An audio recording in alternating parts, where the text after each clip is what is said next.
विस्थापित अधिकार मंच जो चांडिल का है, उसमें तस्वीरों में एक चीज़ और नज़र आ रहा है कि झारखंडी भाषा खतियान संघर्ष समिति ईचागढ़ विधानसभा, आखिर में ये झारखंडी भाषा जो जेबी कैसेस है, ये टाइगर जयराम महतो जिनका केंद्रीय अध्यक्ष हैं, क्या कुछ कहते हैं, इसके विषय में हम जानने का प्रयास करेंगे।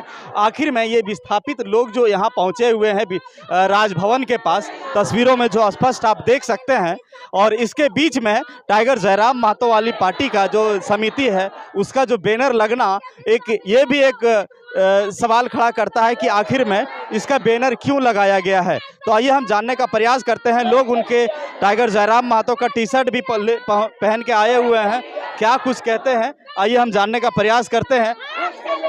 ये जो जेबी कैसेस है, टाइगर जयराम महतो की जो समिति है, इस समिति को विस्थापित लोगों के बैनर को इसमें लाने का क्या मकसद है?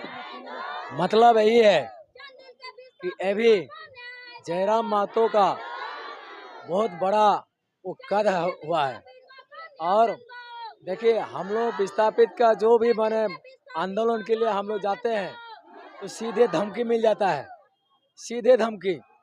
आज पुनर्वास हम लोग अपना हक के लिए जाते हैं। अब कोई स्टाफ लोग अगर बोलेगा कि भाई विस्थापित को यहाँ घुसने मत दो, क्यों नहीं देगा? अपना हक के लिए हम लोग आवेदन देने जाएंगे, विस्थापित कैसे घुसने नहीं देगा? चांडिल का विस्थापित अधिकार मंच में झारखंडी भाषा खतियान संघर्ष समिति का इसमें क्या रोल प्ले करता है ये?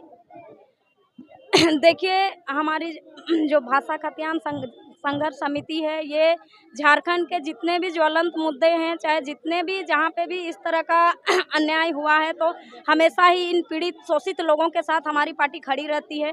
और आज चूँकि हमारे जयराम दा मुंबई में सभा करने के लिए गए हुए हैं, तो वो यहाँ पे उपस्थित नहीं है, तो आज ये जो चांडिल के जो विस्थापित लोग हैं, ये 100 किलोमीटर तक चल करके ये इस बारिश में भी आज माननीय राज्यपाल जी से न्याय मांगने के लिए राजभवन तक ये लोग आ पहुँचे हैं। और रहा बात जेबीकेएस पार्टी का, तो हमेशा हम लोग जहां भी होता है इस तरह का शोषित और वंचित लोगों को न्याय दिलाने का बात है, तो हम लोग हमेशा इन लोगों के साथ खड़े हैं।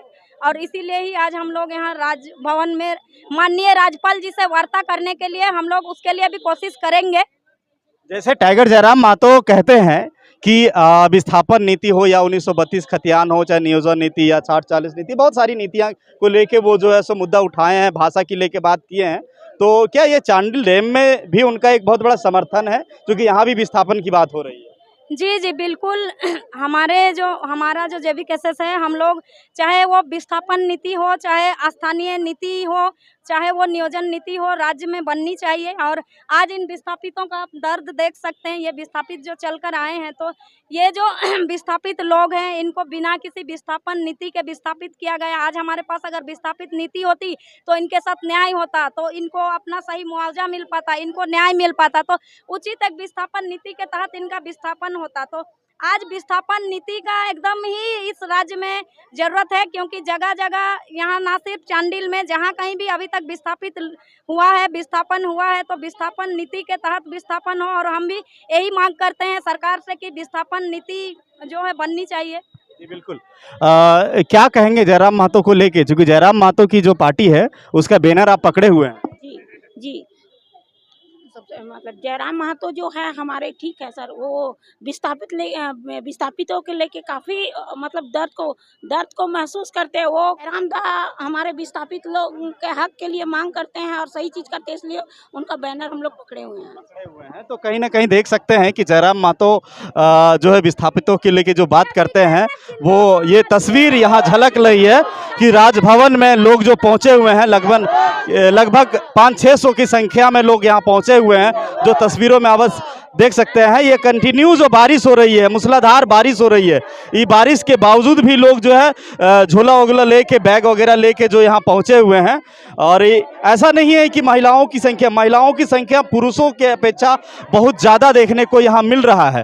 जो तस्वीरों में स्पष्ट देख सकते हैं कि विस्थापित लोगों का जो दर्द है, वो दर्द को यहाँ से आप महसूस कर सकते हैं। ये बैग को देखिए, यहाँ से आपको समझ में आएगा। ये चाची को देखिए, यहाँ से आपको समझ में आएगा कि विस्थापित लोगों का दर्द क्या है पूरे प्रदेश में। ये चांडिल की ही बात नहीं है, ये बोकारो की बात हो या धनबाद की बात हो, हर जगह विस्थापितों का जो है एक समस्या है जो देखने को मिल रहा है। और टाइगर जयराम महतो इसी पे लेके कंटिन्यू बात करते हैं और उसी का बैनर को लिए हुए आज विस्थापित अधिकार मंच चांडिल जो है इस राजभवन के दरबार तक पहुंच चुकी है। अब देखना दिलचस्प होगा कि आगे क्या होता है, यहाँ जो आवेदन देने के बाद क्या कुछ निर्णय होता है, ये हम बताने का प्रयास करेंगे।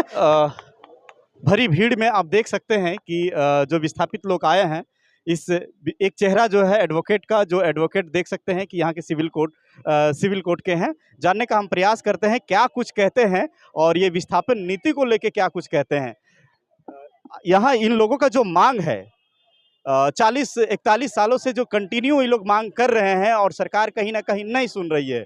क्या लगता है कि आप जो सो नियम कानून के बहुत ही जानकार हैं, क्या इन लोगों के लिए क्या हो सकता है? देखिए, अभी हम लोग विधिवत रूप से सरकार को ज्ञापन देके मांग रख रहे हैं। अगर हमारी मांगे नहीं पूरी की जाएगी तो हम लोग न्यायालय में भी जाएंगे और उसके लिए हम लोग पूरे विस्थापितों का जो डाटा है उसको कलेक्ट करके हम कोर्ट में जाएंगे और कोर्ट जाएंगे तो फिर सरकार को देनी होगी। क्योंकि जिस आधार पर इनका ज़मीन लिया गया है, जो विस्थापित की नीति होती है कि आप ज़मीन दीजिएगा तो उसको विस्थापित भी करना है, उसका जो मुआवजा है उसको भी जेन्युइन देना है, लेकिन सरकार ने आज तक नहीं किया। 40 साल से किसी को मिला है, किसी को नहीं मिला है। बहुत सारे लोग का कार्ड भी नहीं बना अब तक और अभी ये स्थिति हो रही है कि उनका जाति आवासीय भी नहीं बना पा रहे हैं, क्योंकि जिनका पट्टा भी मिला है तो उसका कोई मतलब उसको पट्टा भी नहीं मिला है, जिससे उसके जो 10-20 25 डिसमिल जमीन मिलना था उसको भी घटा के 12 कर दिया गया। ये ज़्यादा दुखद है क्योंकि ये पूरी तरह से अन्याय है। एक आम नागरिक को जो सुविधा मिलनी चाहिए, उनका जमीन आपने छीन लिया, उसको व्यवस्था ही नहीं दे रहे हैं, नौकरी नहीं दे रहे हैं, ये जाएंगे कहाँ? तो हम लोग अंतिम यही रहेगा, अगर नहीं करेंगे तो हम लोग न्यायालय में जाएंगे। जी, आपसे हम जानने का प्रयास करते हैं कि क्या ये जो कानून इंडियन एक्ट में कोई ऐसा, भारतीय संविधान में कोई ऐसा कानून है कि विस्थापितों के लिए न्याय मिले, उसके लिए जो सो विस्थापन नीति हो बने, जो अब तक बना नहीं है? देखिए, जो विस्थापन नीति की बात है, किसी भी चाहे कंपनी एक्ट में हो, चाहे कंपनी में विस्थापित हो, चाहे डैम में हो, जब भी विस्थापित होता है तो डीसी के यहाँ परमिशन लेके ज़मीन की रजिस्ट्री होती है और जो कॉलम बनाए रहते हैं उसमें परमिशन में उसमें लिखा रहता है कि जिसकी विस्थापित होगी उसका मुआवजा समय पर दिया जाएगा और जो सुविधाएं सरकार निर्धारित करती है, जिस ग्राउंड पर आप विस्थापित कर रहे हैं, वो सारी चीज़ों को आप फुलफिल नहीं करते हैं तो या तो ज़मीन उनको वापस कीजिएगा या उनका भरपाई कीजिएगा। यही रूल है सभी के लिए, हर कंपनी का भी यही रूल होता है। या तो आप उसका जो रिक्वायरमेंट है उसको दीजिए या फिर खाली कर दीजिए।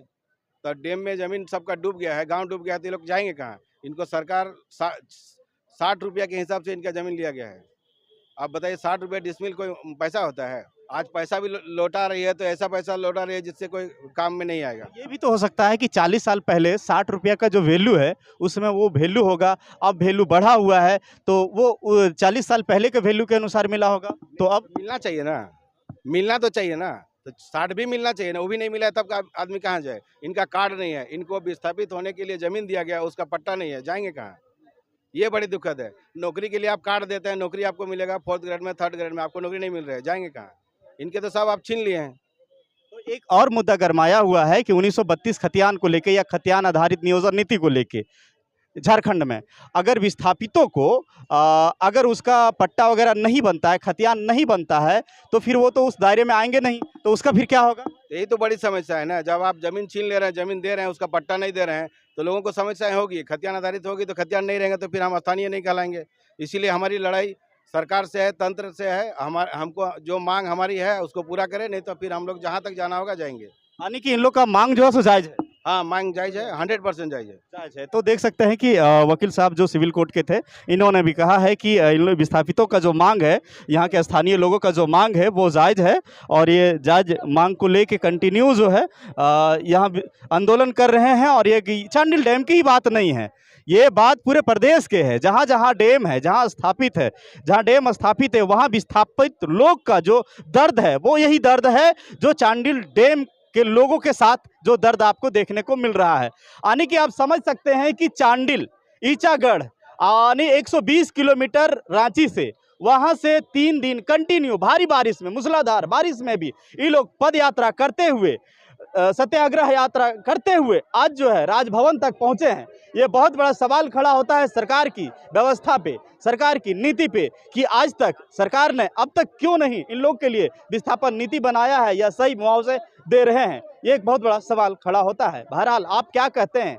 इस तस्वीर को देख के और इन लोग की मांग को लेके कमेंट सेक्शन में जरूर बताइएगा। जोहार।